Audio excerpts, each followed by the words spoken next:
The following is a special presentation of the Sports Journey Network. Sports Journey.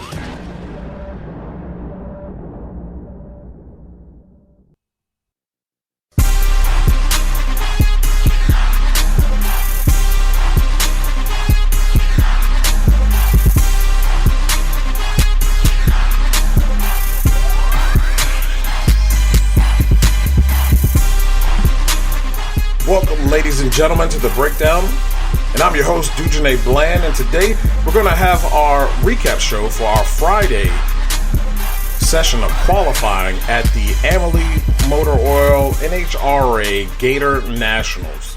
And it started out great. I mean, weather was beautiful. Nice little breeze. It was cool. Sun was shining early. You saw I tweeted that out at the beginning, and I may have jinxed everything. We got a little rain at the end, and Nitro did not get an opportunity to run their second session due to the rain. They called it, and we'll pick it up tomorrow. With that said, we'll start in Pro Stock Motorcycle with some of the things that stood out. Chase Van Sant comes out here, lights it on fire, 674.7, 200 miles per hour, 200.8, that is. He is second so far after two. Gage Herrera didn't disappoint. He came out 6.749 at 200.59 miles per hour. Looked good.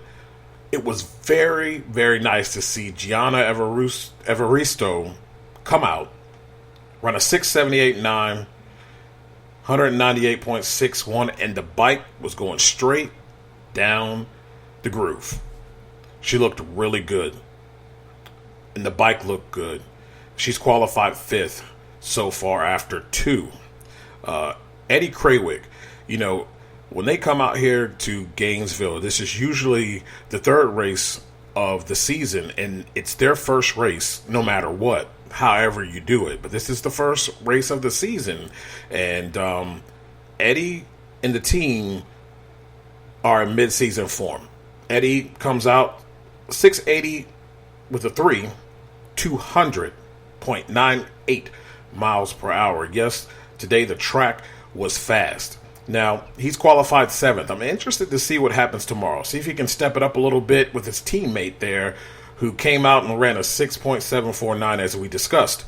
But the team looks good, and they look like they're running quite well. I'm sure Eddie would like to have had a run in the 70s, but qualified seventh, he'll take it.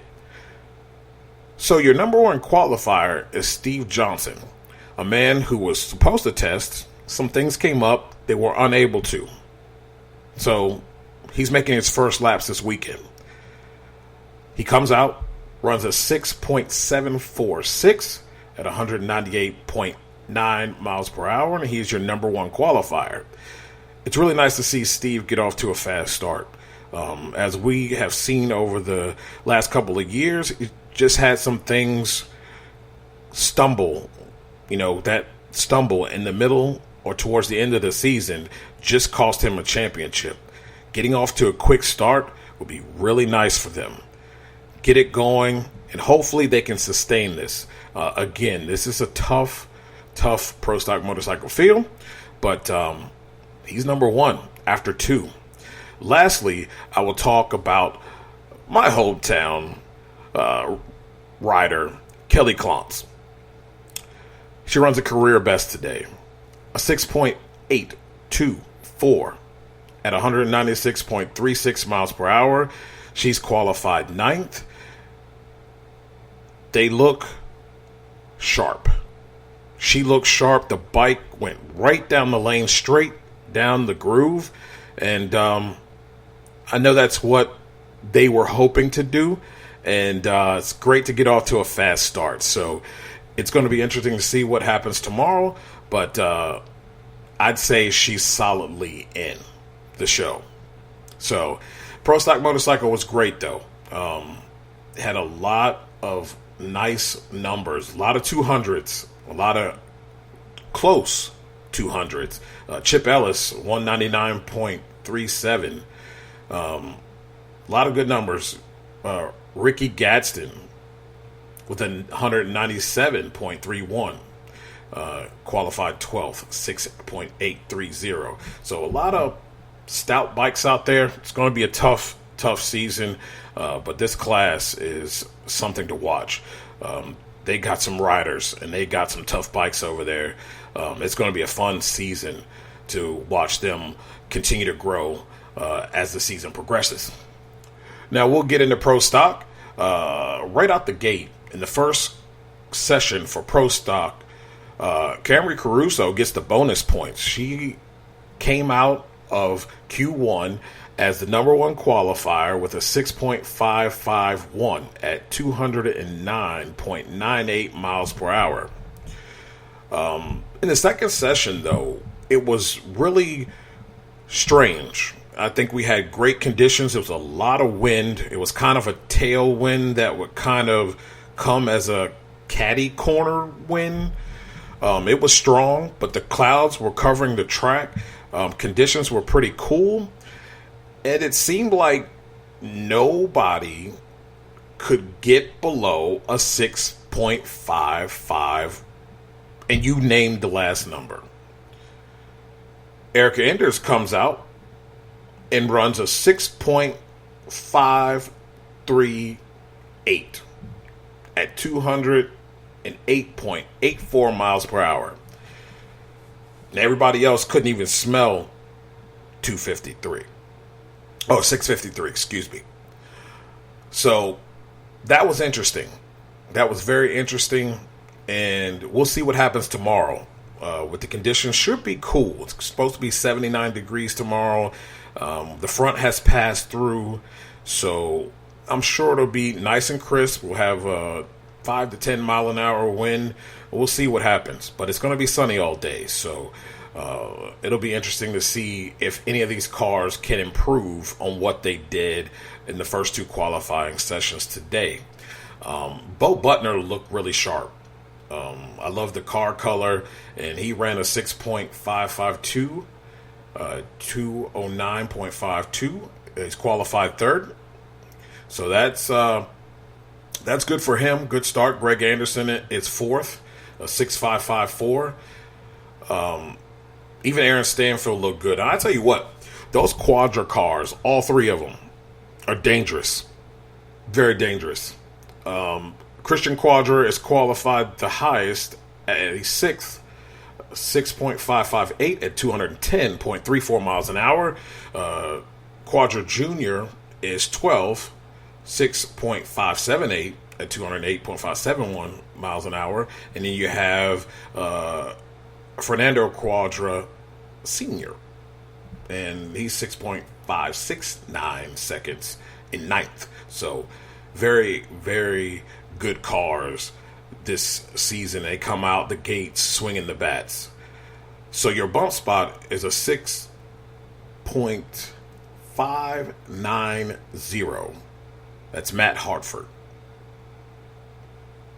Pretty good field. And I'm telling you, just about every car is in the 650s somewhere, and they're pretty close. I mean, your top 4 or 5, 6 qualifiers are 6.55, and then name your number. And that's 2 through 7. And obviously, Erica Enders stands out with that 53 that she ran in Q2.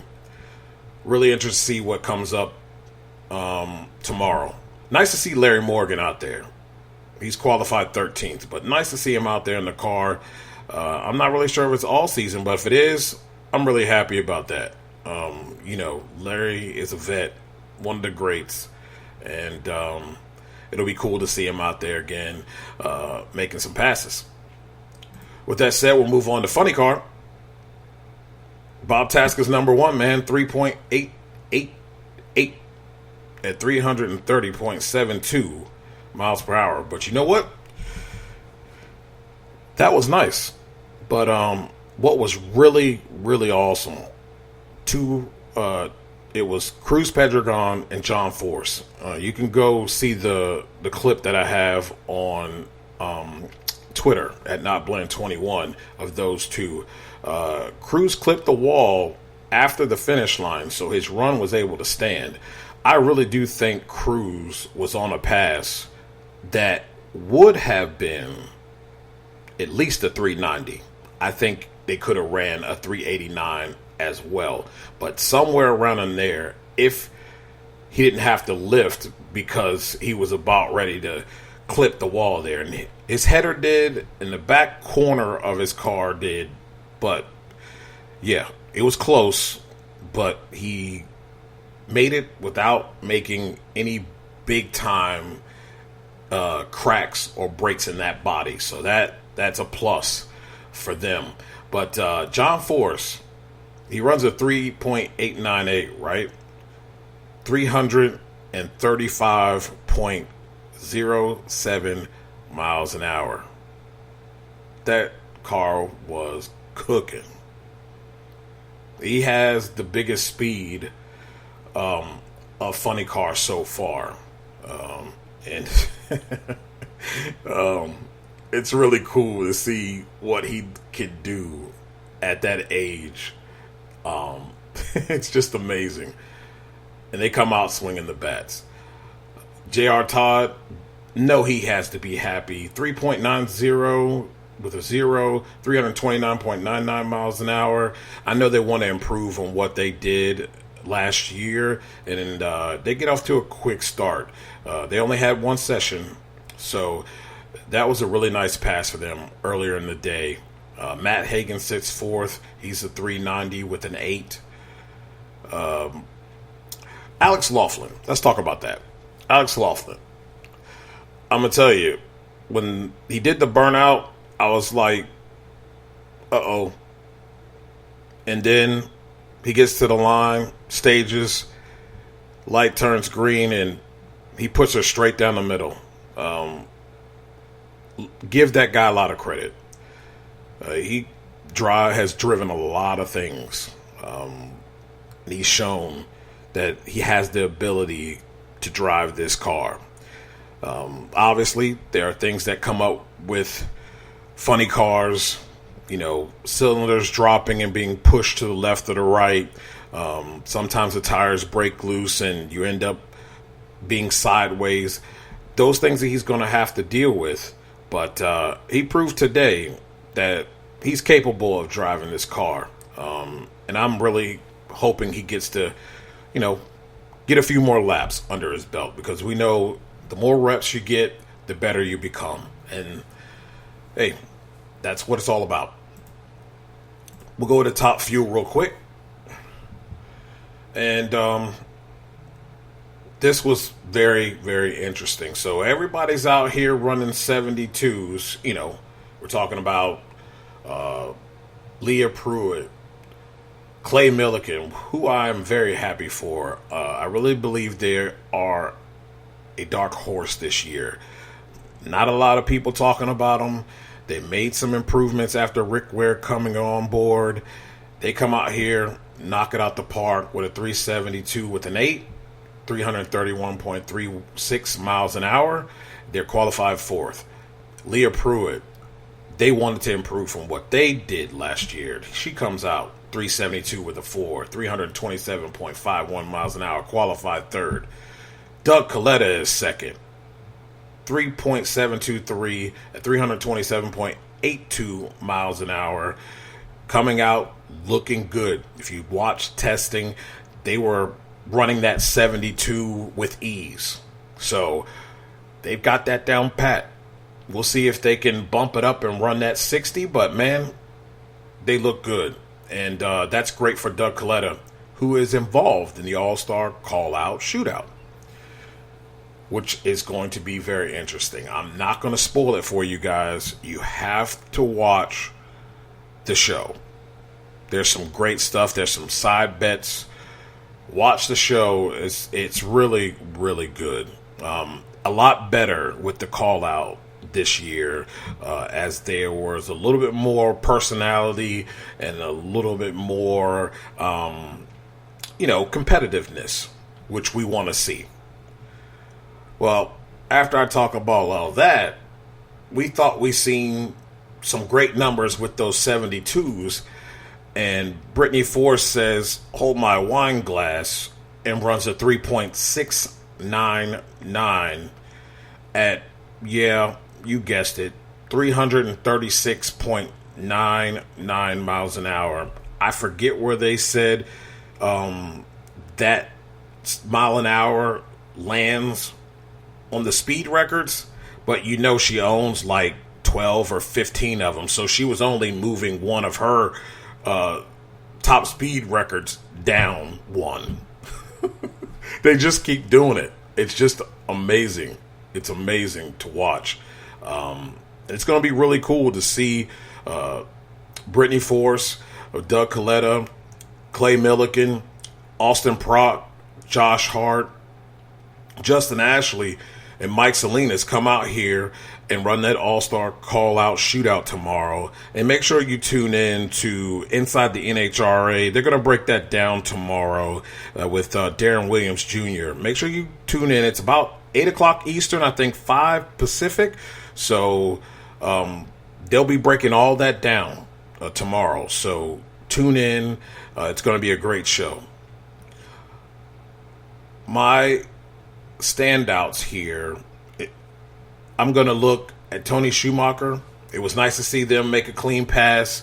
They come out and really look good. I know the 380 with a 2 is probably not what they were looking for, but man, you got to develop a baseline. And that was a decent baseline to come out with. It'll be interesting to see what they are able to do in Q3, because we got rained out in Q2. No funny car, no top fuel.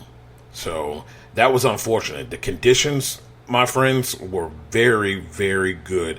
I had a feeling we were going to see big numbers and some big speeds. Again, there was cloud cover. It was cool. It was a tailwind. There was going to be some numbers put on the board. And unfortunately, we were unable to see that. That was really unfortunate. I was hoping that it wouldn't rain, but Mother Nature decided to do other things. Really unfortunate for Doug Foley. They didn't make a good pass first. They had several issues. I talked to Monday Morning Racer. They had several issues going on there. Hopefully they can come back out and lay down a good pass. They were runner-up last year. Trip Tatum was your winner, and I'm sorry. I really feel bad that Trip's not here. It's unfortunate, but I think he is going to run a couple races this year, just not this one. I wish it was, though. I'm really looking forward to seeing what Doug Foley is able to do. They've made some really significant improvements, and I expect them to compete and compete well. So hopefully in Q3 they can go down here and get a nice little baseline run. Only 16 cars here this weekend, so they can get a nice little baseline run and then try to step it up in Q4 and see where they land. Hopefully, I know Doug Foley does not want to have to run Brittany Force in round 1. I don't want him to have to run Brittany Force in round 1 either. But we'll see how it goes. But great action today. It was very unfortunate that we got rained out, but it's been fun. Had an opportunity to talk to Ryan Elliott, Cruise Pentagon's crew, and got some clutch school today. So that was great. We're going to go to school tomorrow and try to talk to a few people in Pro Stock Bike, Pro Stock, Top Fuel. Just keep getting knowledge so I can be better for you guys. Well, that's it for the show. I got to get some sleep. It's another round tomorrow, and it will be fun. Again, if you can get there, please do. There's a lot of things going on tomorrow. A lot of autograph sessions. There's a a top fuel car that you can actually get into and sit in it. There's simulators. I think there's a simulator of Matt Hagan's run that you can get in and be a part of. Again, like I said, autograph sessions, and again, that all-star call-out shootout, a race within a race, $80,000 on the line. You're gonna get some great action in Top Fuel. So please, if you can, get there. Jeez, I'm tired. All right, guys, I gotta get some sleep. But if you can't get there, follow me at NotBland21. I'm giving runs, mile per hour, some clips from the race. So stay tuned. We're having a good time out there. Real good time. All right, ladies and gentlemen, thanks for listening. And hopefully we can do a podcast tomorrow if we're not getting here too late. We'll try. Okay? But thank you for listening. Without you guys, there is no show. There is no me. It was great, before I close, it was great to meet James, who follows me and is a fan of my work. It was humbling because to me, I'm just a guy passionate about the sport and just has an opportunity to have a stage to share that with you. So thank you. It really, really was humbling. Thank you. For Sports Journey, I'm Dujunnea Bland, and you've been listening to The Breakdown.